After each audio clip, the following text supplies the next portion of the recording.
자유여행의 천국이라고도 불리우는 태국. 태국의 수도 방콕. 방콕 홀릭이라 말하는 사람들의 얘기에 꼭 한 번은 가보고 싶었던 도시. 두 번, 세 번 여행을 해도 또 새롭고 설레게 만드는 도시. 보면 볼수록 알면 알수록 빠져들게 만드는 매력이 철철 넘치는 도시. 방콕의 매력을 마음껏 즐기기 위해서 오늘 나는 배낭 하나 메고 떠난다. 난 여행 일정을 수립할 때 항상 첫 여행지 선정에 신중한 편이다. 처음 여행지에 따라 내 전체 여행의 기분이 좌우되기 때문이다. 내가 방콕 여행의 첫 여행지로 택한 곳은 와다룬이다. 와다룬을 가려면 수상버스를 타는 방법과 육로를 이용해서 가는 두 가지 방법이 있는데 난 택시를 타고 가는 방법을 이용했다. 택시를 탄 덕분에 난 와다룬의 뒷공간의 풍경을 볼 수 있었다. 사실 택시가 잘못 내려준 것이었지만 대부분의 여행자들은 정문의 모습만 보았을 터인데 의도하지 않았지만 와다룬 뒷공간의 모습을 경험할 수 있었다. 이른 시간임에도 불구하고 많은 현지인과 여행객들이 와다룬으로 들어가기 위해 분주한 모습이다. 현지인들은 기도를 드리고 와다룬 사원에 입장하는 모습을 볼 수 있다. 와다룬은 탑의 중간 부분까지 올라갈 수 있다. 하지만 말 그대로 급경사다. 한 걸음 한 걸음 조심조심 올라가야 한다. 아마도 탑을 오르는 사람들에게 경건한 마음으로 조심스럽게 행동하라는 메시지를 주기 위해 탑의 경사를 급하게 만들지 않았을까 싶었다. 나도 많은 사람들과 함께 한 계단 한 계단 탑을 올랐다. 거의 기어가다시피 올라야 한다. 와다룬은 새벽 사원이라고도 불리우는데 와다룬이라는 이름은 인도의 새벽 신인 아루나에서 따왔다고 한다.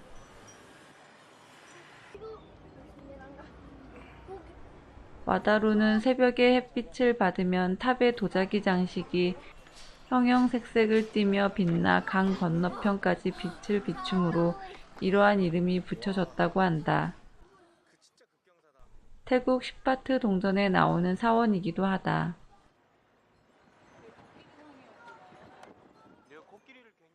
탑의 중간 부분에서 바라본 방콕의 모습은 아름다웠다. 많은 배들이 생동감 있게 움직이는 저우프라야 강, 강 건너에 있는 왕궁과 와포사원, 그리고 세련되게 도시화되어 있는 도심의 모습까지 방콕의 전체적인 모습을 만끽하기에 이만한 장소가 없었다. 이제 올라왔으니 내려갈 일이 남았다. 위에서 바라본 계단은 아찔했다. 조심조심 탑을 내려와서 내 눈을 사로잡은 풍경은 탑을 보수하는 사람들이었다. 와다룬을 멀리서 처음 보았을 때 공사하는 것처럼 철근 릉을 두르고 있었는데 탑을 보수하는 중이었나 보다. 사실 공사하는 모습을 보고 살짝 기분이 상했었다. 와다룬 본연의 아름다운 모습보다 왠지 모르게 공사하는 철근의 모습이 눈에 가장 먼저 띄었기 때문이었다. 하지만 이들의 수고를 통해 이렇게 끊임없는 보수 작업을 함으로써 와다룬의 모습을 지켜가고 있다는 생각이 드니 아쉽기는 했지만 이들의 작업이 굉장히 소중하게 느껴졌다. 일일이 도자기를 깨 하나하나 붙여 나가는 작업을 통해 와다룬이 새 옷을 아름답게 입어가고 있었다. 보수 작업을 거친 탑과 아직 미보수한 탑의 모습이 확연하게 색의 차이를 보였다. 하얀색의 새 옷을 입은 듯 서 있는 탑의 모습과 오래된 흔적을 간직한 듯 서 있는 탑의 모습 중 어느 모습이 더 멋있었다고 감히 말하기 힘들었다. 새로운 모습은 새로운 모습 자체로, 오랜 흔적이 묻어있는 탑은 그 모습 자체로 각기 다른 매력을 뿜어내고 있었기 때문이었다. 첫 여행지는 와다룬은 왜 방콕을 매력이 넘치는 도시라고 여행자들이 말하는지 느낄 수 있도록 해주었다. 아마도 새로운 것과 오래된 것 모두 자연스럽게 어우러져 멋진 풍경을 만들어내고 있기 때문일 것이다. 다음 목적지는 짜오프라야강 건너편에 있는 와포다. 강을 건너기 위해서는 르어깜빡이라고 불리우는 강을 건너주는 배를 이용하면 된다. 방콕은 짜오프라야 강을 이용한 수상교통수단이 매우 발달해 있다. 그래서 다양한 곳으로 향하는 선착장들이 한 장소에도 여러 개가 있다. 내 목적지로 향하는 선착장을 잘 찾아가는 것도 매우 중요한 일이다. 나를 와포로 데려다줄 배가 들어왔다. 배가 들어오면 뱃삭을 지불하고 타면 된다. 짜오프라야 강은 우리나라로 치면 한강인데 한강을 배를 타고 건너고 있다고 생각하니 기분이 참 묘했다. 이상하게 생동감이 느껴졌다. 우리나라도 이런 교통수단이 있으면 재미있겠구나 하는 생각이 든 순간이었다. 따띠안 선착장에 내려 즐비하게 있는 기념품 파는 곳에서 잠시 구경만 한 후 와포로 향했다. 와포로 가는 길을 몰라도 쉽게 와포를 찾을 수 있다. 선착장에서 내린 대부분의 사람들이 와포로 갔기 때문에 따라가기만 하면 된다. 입장료 100바트를 지불하고 와포 사원에 들어서자마자 사람들이 신발을 벗고 건물에 들어가고 있었다. 사원에 들어가기 위해서는 반드시 신발을 벗어야만 한다.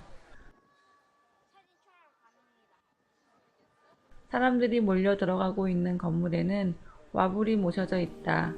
말 그대로 누워있는 부처님 상이다. 석가모니가 열반에 들기 전의 모습이라는 이 거대한 불상은 태국에서 가장 큰 규모로 길이 46m, 높이 15m를 자랑한다. 많은 여행객들이 거대한 와불을 사진으로 담고 있다. 하지만 워낙 커서 카메라에 한 번에 들어오지도 않았다. 열반으로 향하고 있는 석가모니의 모습이라는 설명을 들으니 유독 온화한 미소가 참 인상적으로 느껴졌다. 와불의 발바닥이 있는 위치에서 어느 정도 전체적으로 보인다. 이 와불의 특징 중 하나는 불상의 발바닥에 자개를 이용해 삼라만상을 그려 놓았다는 것이다. 와불의 뒤편에는 많은 수의 검은 항아리들이 벽에 쭉 늘어서 있다. 작은 그릇에 담긴 동전을 검은 항아리에 넣으면서 소원을 비는 것이라고 한다. 불교의 108번뇌를 의미하는 듯 항아리 수도 108개라고 한다. 동전을 바꿔주는 곳도 있다. 누구나 소원 하나쯤은 지니고 있을 것이다. 그래서인지 검은 항아리에 동전을 하나씩 넣으면서 자신이 원하는 바를 기도하는 사람들을 많이 볼 수 있었다. 사람들이 넣는 동전이 항아리에 떨어질 때마다 종소리처럼 소리가 나는데 마치 음악 소리처럼 느껴졌다. 와불을 본 후 다시 밖으로 나왔다. 역시 바깥은 무척이나 후텁지근했다. 무더위에 가장 좋은 것은 물이다. 와포는 입장권에 무료 생수 쿠폰이 붙어있다. 태국의 날씨를 고려한 아주 좋은 아이디어라는 생각이 든다. 물을 받아들고 사람들이 줄지어 들어가는 곳은 갑자기 가기 싫어져서 사람들이 많이 향하지 않는 곳으로 가보았다. 내 맘 가는 곳에 갈 수 있는 자유여행이 그래서 난 참 좋다. 내가 발길을 향한 곳에서 우리나라로 말하면 당산나무 같은 나무에 기도를 올리는 사람들을 볼 수 있었다. 관광객을 위해 현지 사람이 설명을 하면서 기도를 올리고 있었다. 전문 가이드 같지 않고 경비원 같아 보였는데 열정적으로 설명을 하는 모습이 인상적이다. 나도 나무가 만들어주는 그늘에서 잠시 휴식을 취한 후 사원 내부 깊숙한 곳으로 향했다.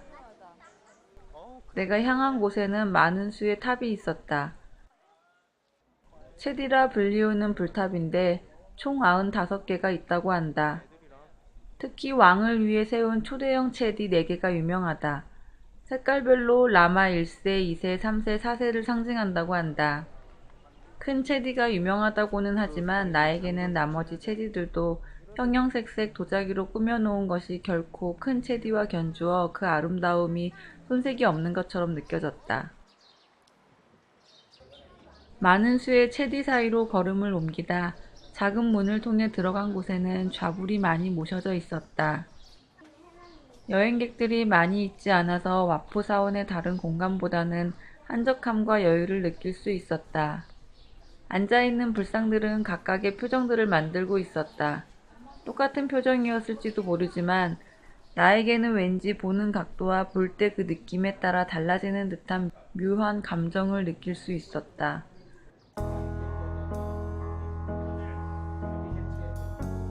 간간히 태국인들은 불상 앞에 서서 기도를 드리고 무릎을 만지는 모습을 볼 수 있다. 아마도 기도를 드리고 불상의 무릎을 만지면서 그 기도가 이루어지기를 다시 기원하는 믿음의 행동일 것이다.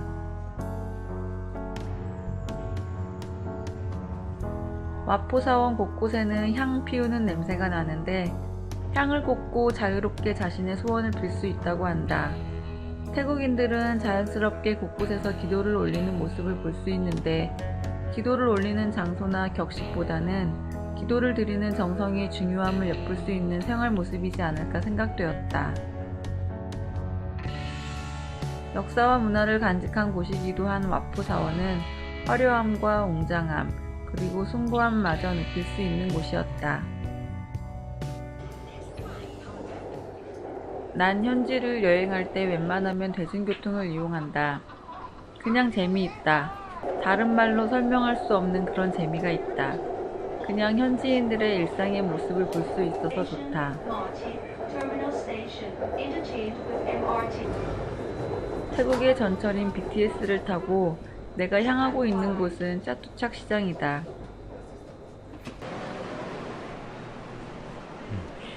모친역에서 내려 조금만 걸으면 짜투착 시장이다. 모친역에서 내리자 정말 많은 사람들이 짜투착 시장으로 향하고 있었다. 그냥 떠밀려 간다는 표현이 딱 맞는 표현이다.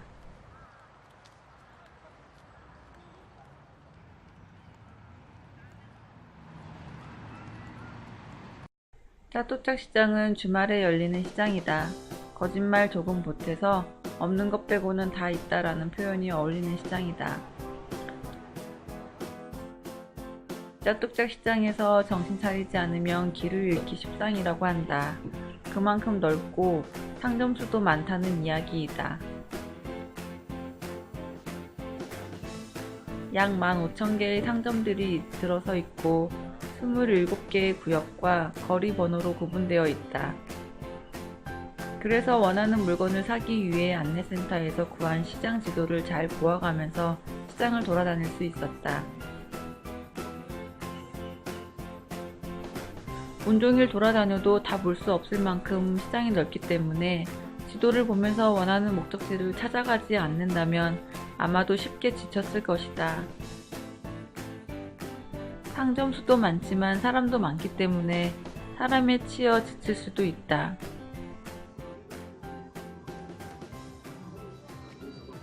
더위와 사람에 지쳐있을 때쯤 가장 좋은 것은 뭐니뭐니 해도 무엇인가를 먹는 것이다. 먹거리가 즐비하게 있는 공간을 찾아간 나는 태국에 가면 꼭 먹어보고 싶었던 수박 주스 땡모반을 주문하였다. 우리도 커피 마시고 싶어. 주문과 동시에 시원한 얼음과 수박을 넣고 믹서기에 간 땡모반이 만들어졌다.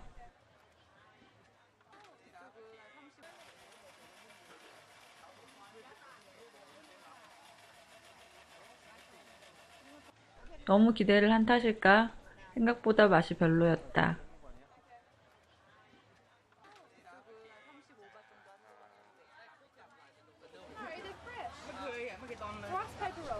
땡모반의 맛에 실망을 하고 짜뚝짝 시장을 빠져나오다가 발견한 코코넛 아이스크림 가게. 사람들이 많이 모여있는 것으로 보아 분명 유명하고 맛이 있을 것이라고 짐작하고 잽싸게 줄을 선 후 코코넛 아이스크림을 주문했다. 보기에도 정말 맛있어 보였다.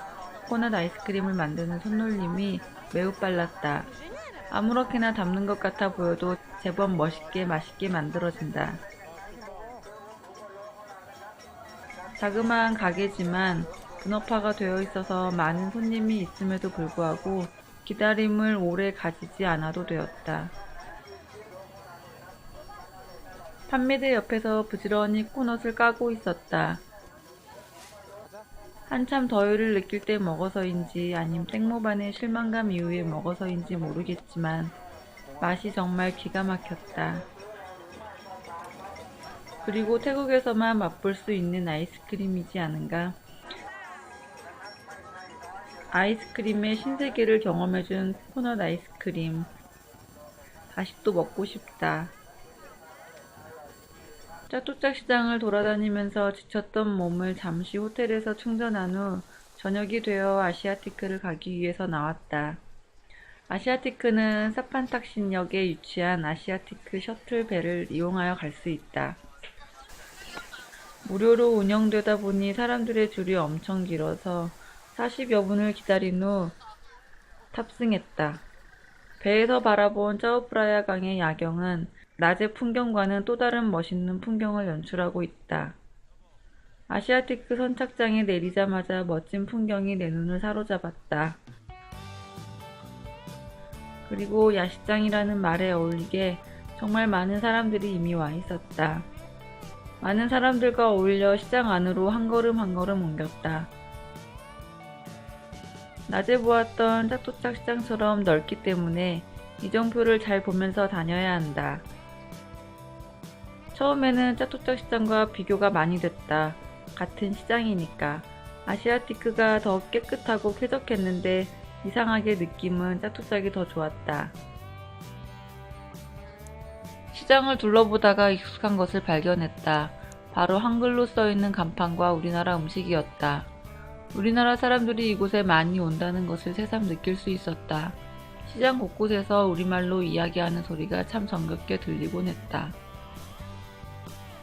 우리나라 음식을 보면서 이왕 시장에 자리 잡았으니 우리나라 음식이 많이 팔려서 외국인들에게 널리 알려졌으면 하는 작은 바람도 해보았다.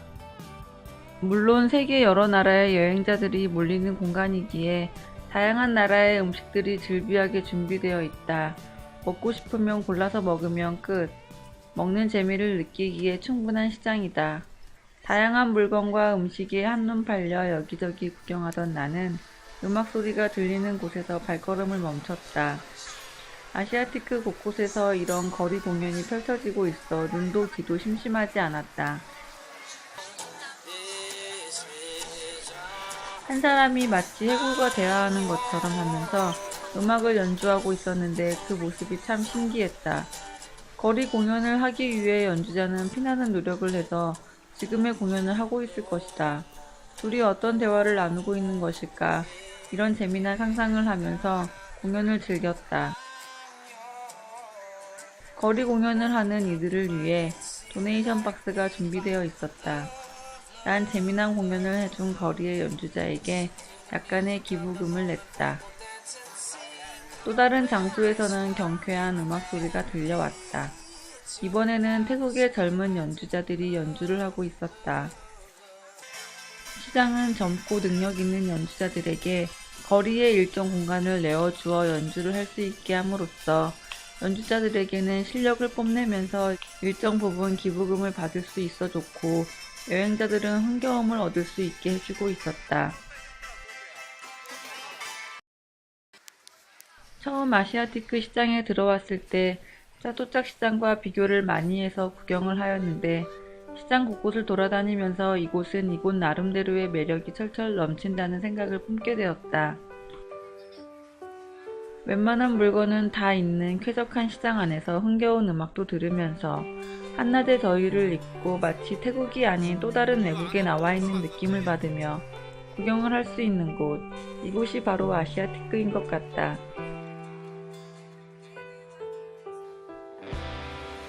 다음날 아침, 난 판파 선착장에서 운하버스를 타고 시암 지역에 가기로 했다.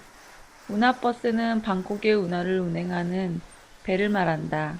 꼭 타보고 싶어서 여행 전에 여기저기 인터넷을 찾아가면서 타는 방법과 코스를 공부했었다. 운하버스를 탈 때 한 가지 팁이라고 하면 배 양옆보다는 가운데에 앉는 것이 좋다. 아니면 맨 앞에 앉아야 한다. 왜냐하면 배의 양옆은 운하에 물이 튀기 때문이다. 물이 튀는 것이 무슨 대수겠냐 생각하겠지만 운하에 물이 그다지 막지 않기 때문에 미리미리 예방하는 편이 낫다. 그래서 배 옆에는 파란색 천을 올렸다 내렸다 할 수 있는 가림천이 있다. 배를 타면 이렇게 차장들이 배의 이곳저곳을 돌아다니면서 돈을 받고 배표를 준다. 이 배표를 잘 가지고 있어야 한다. 내가 가고자 하는 시암을 가려면 빠뚜남 선착장에서 한번 갈아타야 하는데 만약 표가 없다면 배삭을 또다시 지불해야 하기 때문이다. 빠뚜남에 내려서 어떻게 갈아타야 하는가 고민하던 차에 어느새 빠뚜남 선착장에 이르렀다. 그리고 생각할 겨를 없이 사람들 틈에 끼어 함께 그냥 이동했다. 그리고 시암으로 향하는 배에 자연스레 옮겨 탔다. 이렇게 운하버스도 갈아타보고 하니 마치 내가 방콕에서 오래 생활했던 사람처럼 느껴졌다. 시암이 가까워질수록 건물들의 모습이 한껏 도시화되어 있다.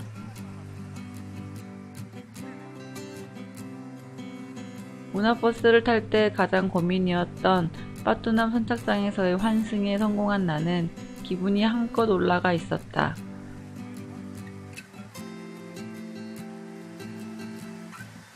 빠뚜남에서 탄 승객들에게 차장이 돈을 받으러 다니고 있었다.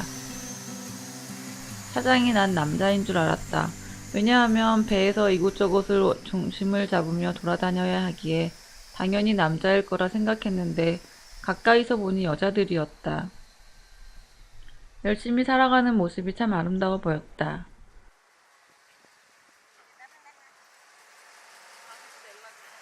나에게도 다시 요금 지불을 요구하였지만 다행히 판파에서 지불한 표 영수증을 보여주었더니 다시 요금을 받지 않았다. 보통 방콕에 자유여행을 오는 사람들도 택시나 BTS를 많이 이용한다. 우리나라에 비해 요금이 저렴하기 때문이다. 하지만 난 방콕에 오면 꼭 운하버스를 타보라고 권하고 싶다. 우리나라에서는 절대로 할 수 없는 이런 경험은 돈 주고라도 꼭 해봐야 한다고 난 생각한다. 다음에 방콕에 다시 가면 더 멀리 운하버스를 타고 방콕의 곳곳을 돌아다니고 싶다. 시암에 도착한 나는 시암역 주변의 화려한 쇼핑몰을 뒤로하고 도심 속 사당을 찾았다. 에라완 사당이다. 에라완 사당은 도심 속 한가운데 자리 잡고 있는데 그 이유가 있었다. 사당 바로 옆에는 에라완 호텔이 있는데 이 호텔을 건축할 당시 많은 사람들이 죽어서 그 넋을 위로하고 사고를 막기 위해 지은 것이라고 한다. 사고가 많이 발생하자 점성술사를 찾았고 4개의 얼굴을 가진 브라만교의 최고 신인 탄타오 마하프롬을 위한 제단을 지으라는 조언을 받고 지은 사당이 에라완 사당이다.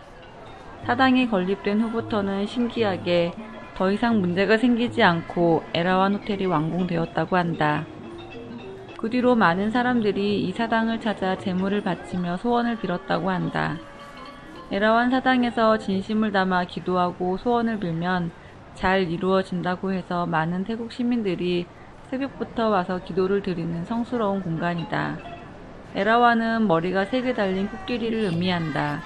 사당 건립 이후부터 향이 꺼지지 않을 정도로 많은 태국인들이 찾는 사당에서는 무이들의 춤도 볼 수 있다. 많은 사람들이 소원을 빌기 위해 줄을 서 있었다. 소원을 적은 종이를 무이들에게 주면 그 소원의 내용에 따라 소원이 이루어지길 바라면서 춤을 추기 시작한다. 아마도 기도의 내용에 따라 춤이 달라지는 것처럼 보였다. 도심 속 사당의 모습도 신기한데 이곳에서 뜻밖의 태국 전통 춤도 볼 수 있다니 정말 횡재한 기분이었다. 기도하는 태국인들의 모습이 경건하고 간절하게 느껴졌다. 어떤 소원들을 빌고 있을까? 사실 무이들 앞에서 기도를 하는 것에 대해 에라완 사당을 찾아와 소원을 빌고 그 소망이 이루어진 사람들이 감사의 뜻으로 봉헌을 하는 것이라고 하는 이야기와 이루고자 하는 소원을 기도한다는 이야기 2가지가 있다. 아마도 2가지 이야기가 모두 사실이지 않을까 생각이 든다. 사실 에라완 사당은 힌두교 창조의 신인 브라만을 모시고 있는 곳이다. 인구의 95%가 불교 신자인 태국인이 이 에라완 사당에 와서 소원을 빈다는 것은 어떻게 생각해보면 이해가 안 될 수도 있다. 하지만 진심을 담아 간절히 기도를 올리는데 제한이 어디 있겠는가. 기도란 그 행위보다는 태도와 진심이 중요하다고 생각이 된다. 태국인들은 장소나 시간에 구애받지 않고 기도를 드리는 것 같았다.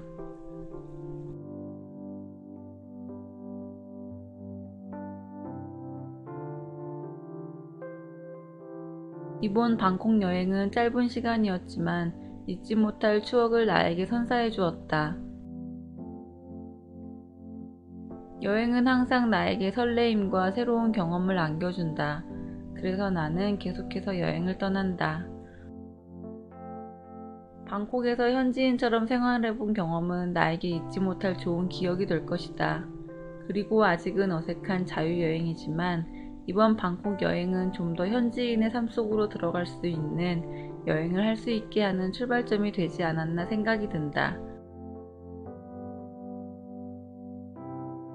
방콕은 일상으로 돌아온 나를 다시 오라고 부르고 있다.